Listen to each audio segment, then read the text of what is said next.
That shit ain't country music, and it ain't ever been country music, and it ain't gonna be country music. Someone called Gavin Adcock ranted about Beyoncé. Fresh off an arrest for reckless driving, Gavin Adcock decided now would be as good a time as any to take Beyoncé's name in vain. I know what you're thinking. Who the hell is Gavin Adcock? There are only two appropriate answers to this question. First, a Saturday Night Live parody-adjacent country singer. Second, who gives a shit?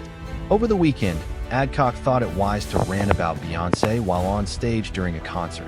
Namely, about how his album, Actin Up Again, and many others have been surpassed by Cowboy Carter, which currently sits at number 3 on Apple Music's country albums chart.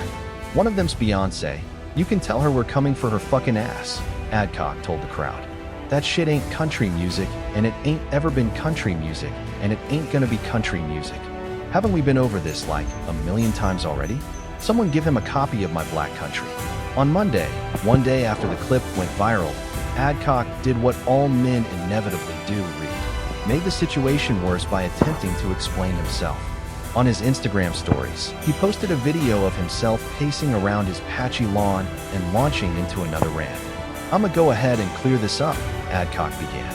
"When I was a little kid, my mama was blasting some Beyoncé in the car.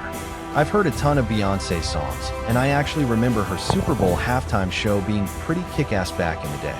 I'm sorry, back in the day." Not only did Beyoncé perform at the Super Bowl halftime show in 2013, but she also made an appearance at the 2016 halftime show. And let's face it, the 2024 Christmas Day halftime show was basically the Super Bowl.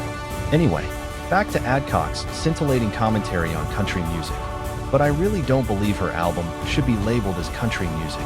It doesn't sound country, it doesn't feel country, and I just don't think that people that have dedicated their whole lives to this genre and this lifestyle should have to compete or watch that album just stay at the top, just because she's Beyoncé, he went on.